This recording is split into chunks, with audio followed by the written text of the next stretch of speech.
a propósito del Evangelio de este domingo, en el que Jesús pregunta a sus discípulos: ¿quién dice la gente que soy yo? ¿Y ustedes qué dicen? Y la confesión que hace Pedro de tú eres el Cristos, el Mesías, el ungido. Tomamos las palabras de Raymond Panikkar para explicar qué es eso del Cristos, que no se queda simplemente en la manifestación plena en Jesús, sino que además abre el horizonte para que todos descubramos cómo somos manifestación del Cristo, cada uno de nosotros, lo que Raymond Panikkar llama una cristofanía. Eso somos cada uno de nosotros. Escuchemos. Raymond Panikkar nos presenta unos sutras sobre Cristo y nos dice: el problema de Cristo ha desencadenado las reflexiones más profundas de la mente occidental, no sólo de los teólogos profesionales, sino también, y al menos con igual profundidad, de los filósofos sin distinción de creencias o de adscripciones eclesiásticas. Lo que estos sutras se proponen es una reflexión sobre lo que todavía podría definirse como la fe de la gran Iglesia, sin rozar siquiera los enormes problemas filosóficos subyacentes. Usamos la palabra sutra, dice Panikkar, y no tesis. Sutra, tesis no. ¿Por qué? Porque para el sutra no vale el método deductivo. El sutra dice, nos habla desde el interior, de un nivel de conciencia que es indispensable haber alcanzado para captar su sentido. De esta manera, Raymond Panikkar sostiene su primer sutra. Cristo es el símbolo cristiano de toda la realidad. Y dice, cualquier afirmación que diga menos que este primer sutra no podrá hacer justicia ni a la fe cristiana ni a la experiencia de prácticamente todas las tradiciones humanas, aunque bajo otros nombres y en contextos distintos.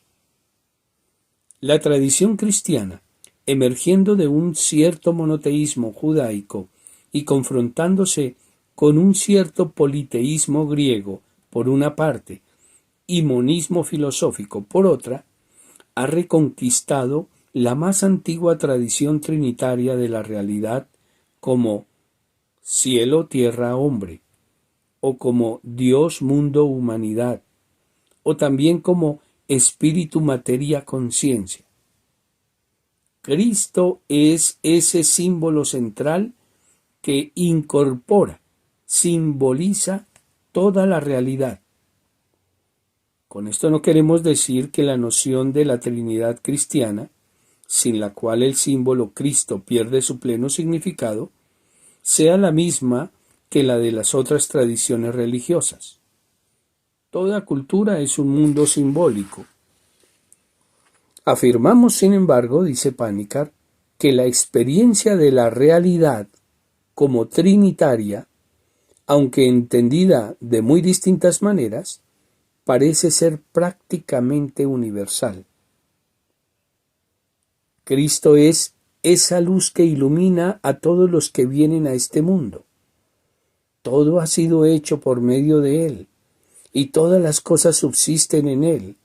Él es el unigénito y el principio, el primogénito, el alfa y el omega, el principio y el fin de todo, el Hijo de Dios, igual a Dios, el ícono de toda la realidad, la cabeza del cuerpo, todavía en proceso de devenir, en los dolores del parto.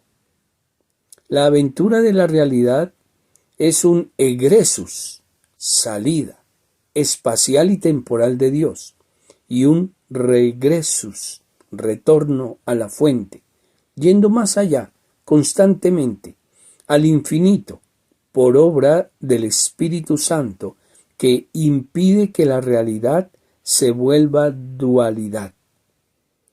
El retorno nos lleva al punto de partida, porque Dios no es un punto geométrico, sino una pura actualidad, dinamismo. Esta extensión espacial y distensión temporal es reunida en la tensión humana del hombre en crecimiento hasta la plena medida de Cristo. Dios se hace hombre para que el hombre pueda llegar a ser Dios. Hemos dicho y repetido con la patrística. Este llegar a ser es un camino que no lleva a ningún sitio, porque Dios está en todas partes. La frase de Jesús, yo soy el camino, la verdad y la vida, no debe ser entendida necesariamente en sentido objetivo y menos aún conceptual.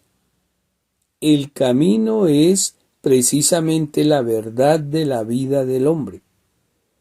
El sentido del camino es la meta, pero en el camino de la vida la meta se halla en todo paso, cuando es auténtico, sin necesidad de citar al maestro Eckhart. Este es el símbolo Cristo, que la cultura cristiana ha equiparado con frecuencia a la bondad, la verdad y la belleza. Sería necesario aquí comentar los textos cósmicos de Colosenses, de Efesios, de Corintios, de Romanos, o el libro del Apocalipsis o Juan, y también los sinópticos. Cristo era antes que Abraham y será el último. Cualquier cosa que le haga al más pequeño o insignificante, le será hecha a él. En él están escondidos todos los tesoros de la sabiduría y de la ciencia. Estamos simplemente recordando, es decir, llevando a nuestras mentes y a nuestros corazones, que el punto central de la comprensión cristiana de la realidad es precisamente el hombre Cristo Jesús, mediador, que no intermediario, es decir, plenamente divino y plenamente humano, inseparable y sin embargo distinto de la divinidad, tal y como se expresa en la tradición posterior. La cosmovisión predominante durante la época patrística, el periodo de la formación de la conciencia cristológica de la Iglesia, hacía plausibles las interpretaciones cósmicas de la función de Cristo. Orígenes llega incluso a decir: Cristo tiene a todo el género humano, más aún a toda la creación como cuerpo, y cada uno de nosotros es un miembro según su parte. La tradición, evocando las Escrituras con libre interpretación, nos habla del hombre perfecto, teleios anthropos, del hombre completo, que une y represente toda la naturaleza humana. Y este Cristo es desde el inicio. Y sostiene que precisamente por esto Juan el Evangelista subraya de forma tan destacada la divinidad de Cristo. No es necesario aceptar esta visión del mundo, pero ciertamente no podemos contentarnos con la cosmología científica, que por otra parte no pretende enredarse en cuestiones teológicas. La visión cristiana actual pierde, sin embargo, su base porque carece de una cosmovisión adecuada, y la teología corre el riesgo de hablar en vacío y ser malinterpretada. La cosmovisión moderna ha perdido la tercera dimensión. Una cosmovisión cristiana no restrictiva debería poder afirmar, como hemos dicho, que cada ser es una cristofanía, una manifestación de la aventura crística de toda la realidad encaminada al misterio infinito. Toda la realidad, repetimos, podría ser llamada en lenguaje cristiano Padre, Cristo, Espíritu Santo. La fuente de toda la realidad en su acto de ser, es decir, en su devenir, la realidad que está siendo, que es el Christus totus, no realizado plenamente todavía, mientras el tiempo sea solo tiempo, y el espíritu, el viento, la energía divina que mantiene en movimiento esta pericoresis.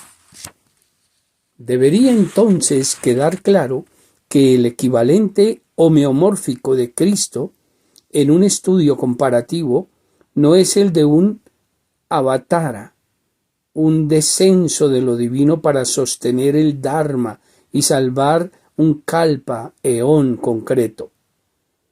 Un avatara es una manifestación verdadera de lo divino en forma docetista, no un ser real en el mundo del samsara. Krishna no es un hombre, es un Dios, una manifestación de Dios en forma humana. Cristo, a los ojos de la Iglesia cristiana, no es un miembro del panteón, ni un individuo realizado o divinizado. Su divinización no es un accidente.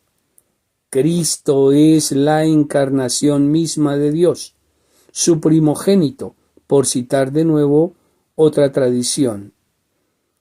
Remarquemos una vez más que, en el seno de una teología monoteísta, la encarnación es, en Dios, un accidente y representa, como mínimo, una gran dificultad.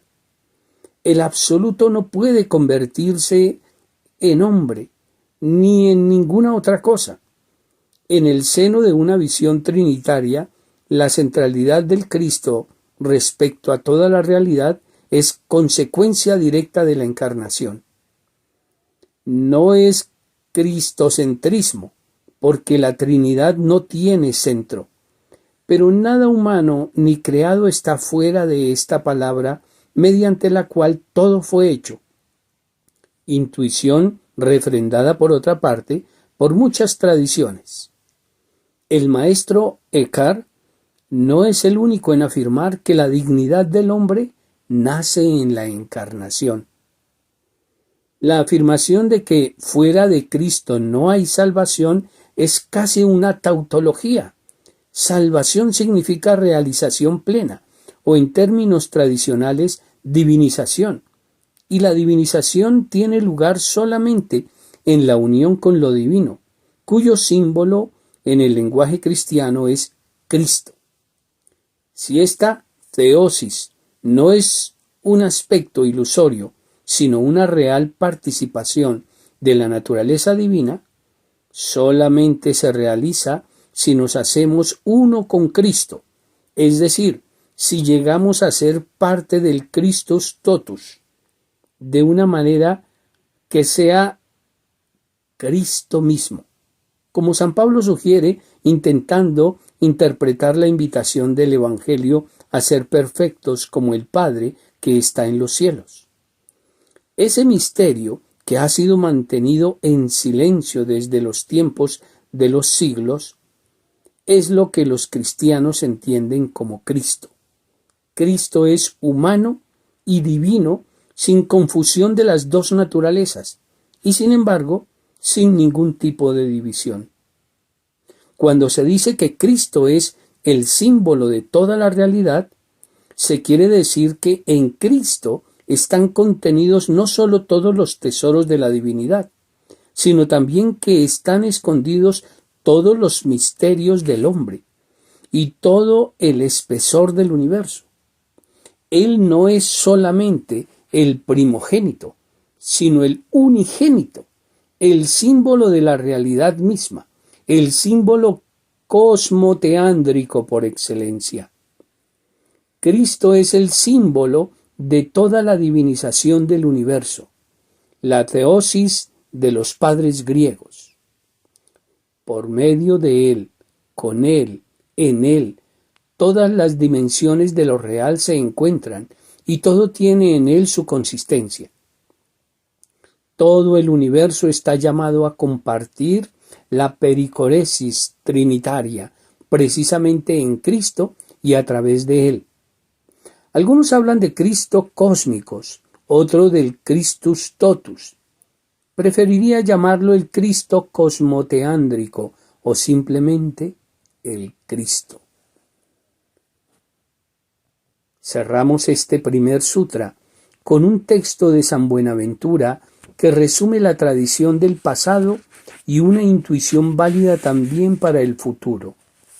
Dice San Buenaventura: fíjate en el propiciador y admira, porque en él el primer principio está unido con el último. Dios con el hombre formado en el sexto, último día de la creación. El Eterno está unido con el hombre temporal, nacido de la Virgen en la plenitud de los tiempos. El más simple con el más complejo, el más real con el que más sufrió y murió, el más perfecto e inmenso con el pequeño, el absolutamente uno y multiforme con un individuo compuesto y distinto de los demás, a saber, el hombre Jesucristo. El cristiano reconoce a Cristo en Jesús y a través de él.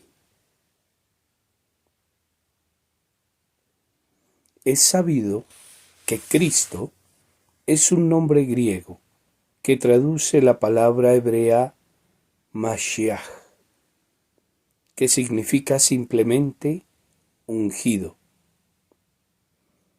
El significado genérico de esta palabra ha adquirido una connotación específica en el interior del judaísmo, el Mesías que esperaba el pueblo de Israel.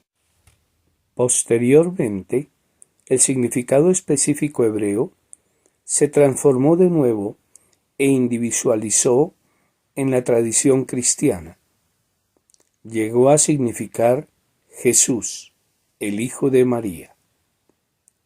Este Jesús, un profeta poderoso en obras y palabras ante Dios y ante todo el pueblo, se convirtió para los cristianos en la revelación del Cristo mencionado.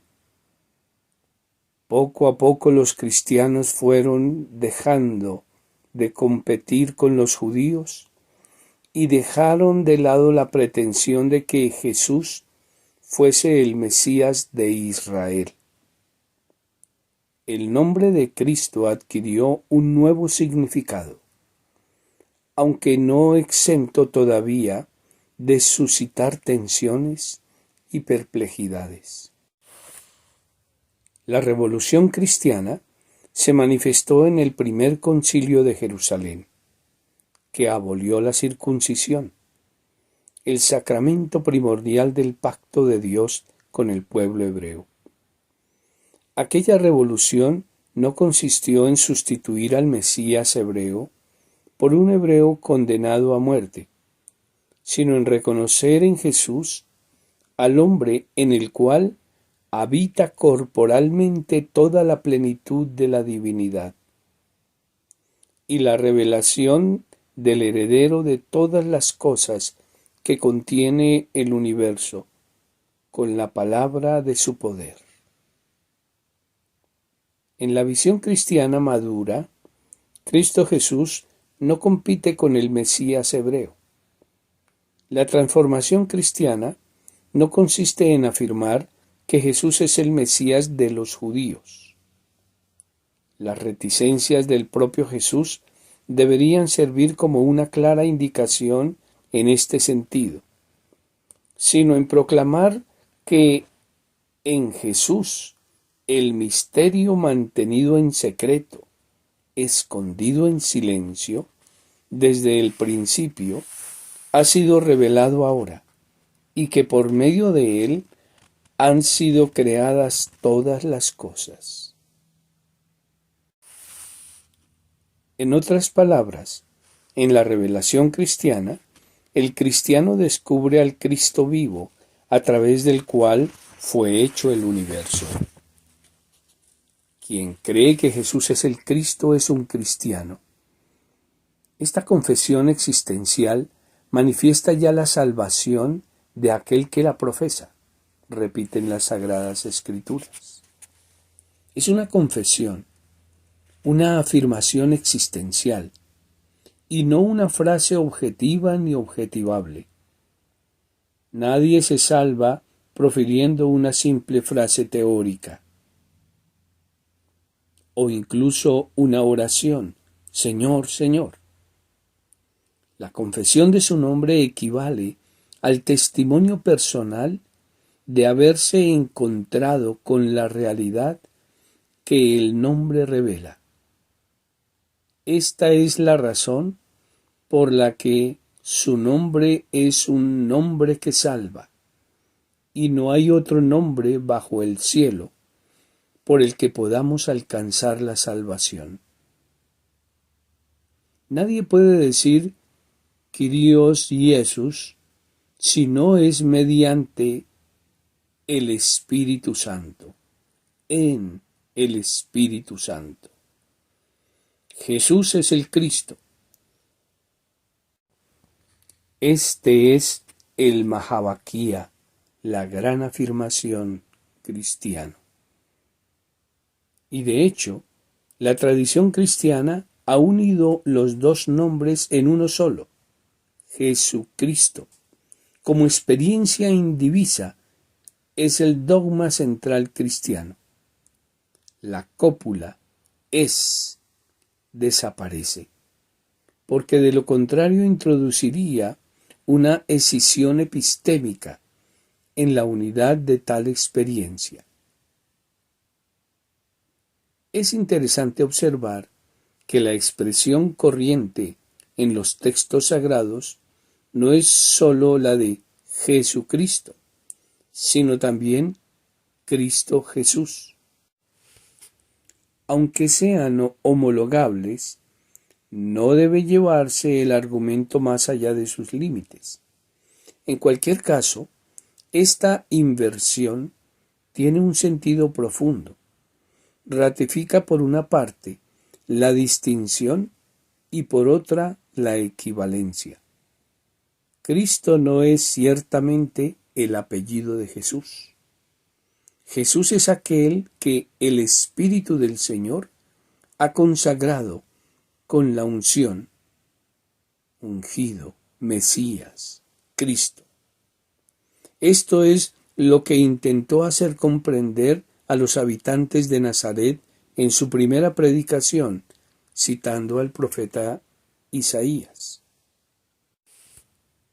La relación entre Jesús y el Cristo fue después reelaborada con los 4 adverbios del Concilio de Calcedonia: inconfuse, inmutabiliter, indivise, inseparabiliter. El misterio trinitario es el marco dentro del cual esta comprensión de la centralidad de Jesucristo tiene sentido.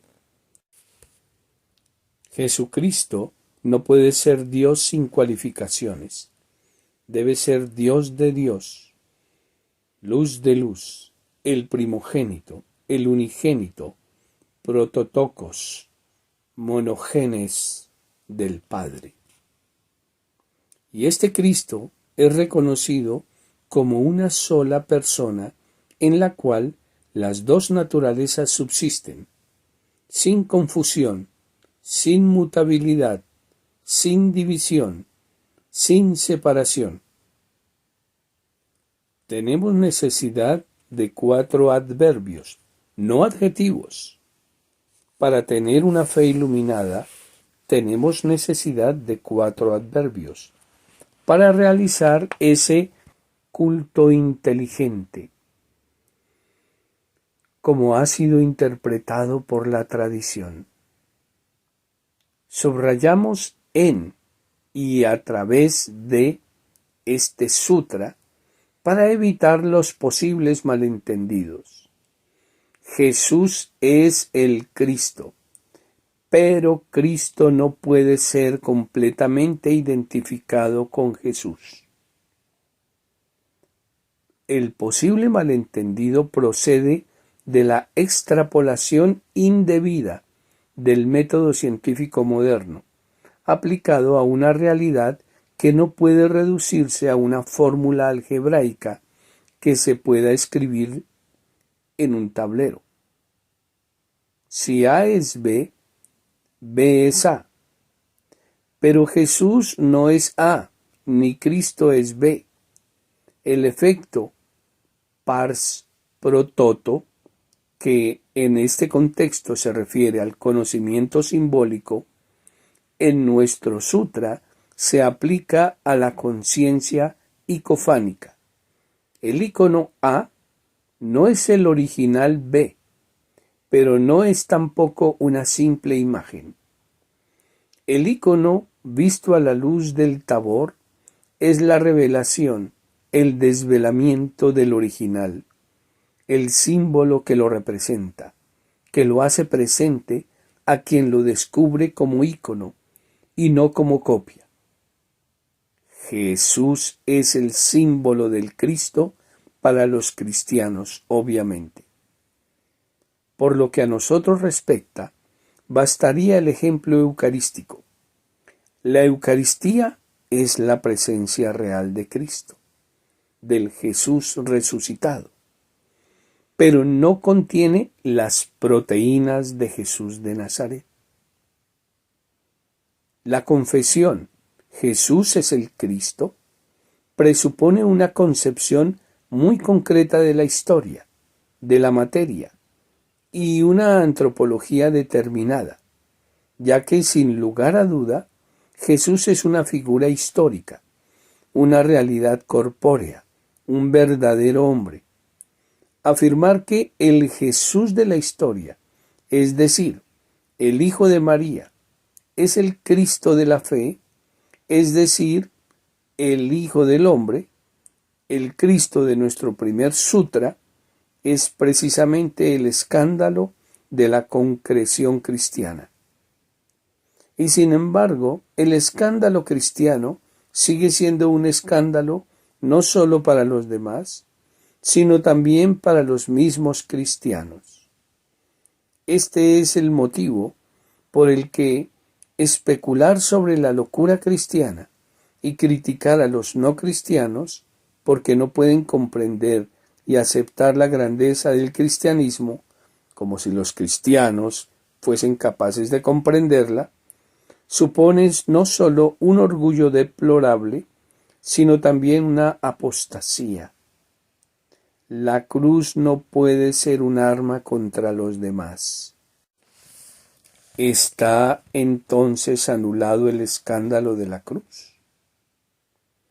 Esta es la razón por la que la afirmación Jesús es el Cristo está constitutivamente abierta, siendo el predicado de la afirmación de un misterio, aunque el sujeto sea una figura histórica concreta, el Hijo de María, el Yeshua, que en honor a su nombre, Yehoshua, Dios es salvación, todo lo ha hecho bien. Con una metáfora valiente, se ha dicho que quien quiera que entre en contacto con el Logos, toca a Jesús de Nazaret, porque en Cristo el mismo ser de Dios entra en unidad con el ser del hombre.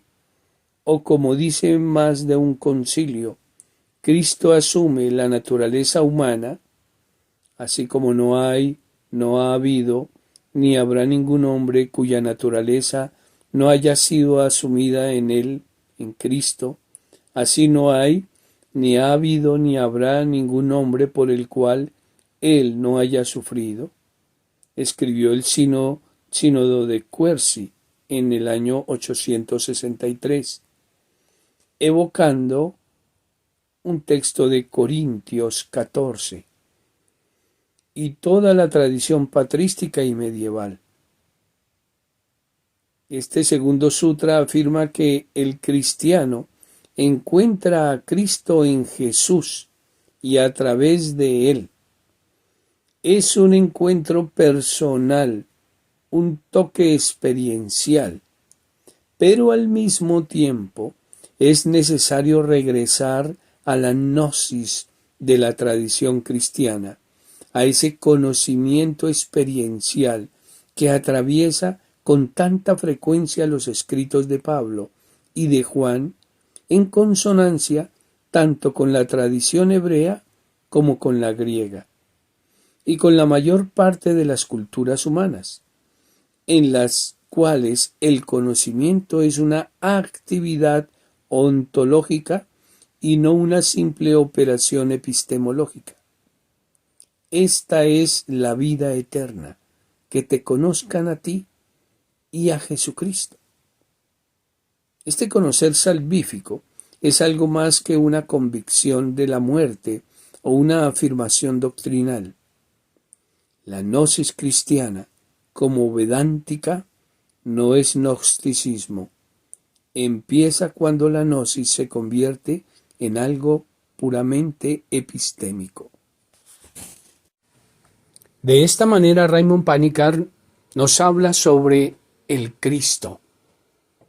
La confesión de Pedro, tú eres el Cristo, el Mesías, el ungido, nos da pie para esta meditación que nos regala Raymond Panikkar en su libro La plenitud del hombre, en el que nos presenta la cristofanía a la que todos estamos llamados a vivir, a reconocer y a practicar.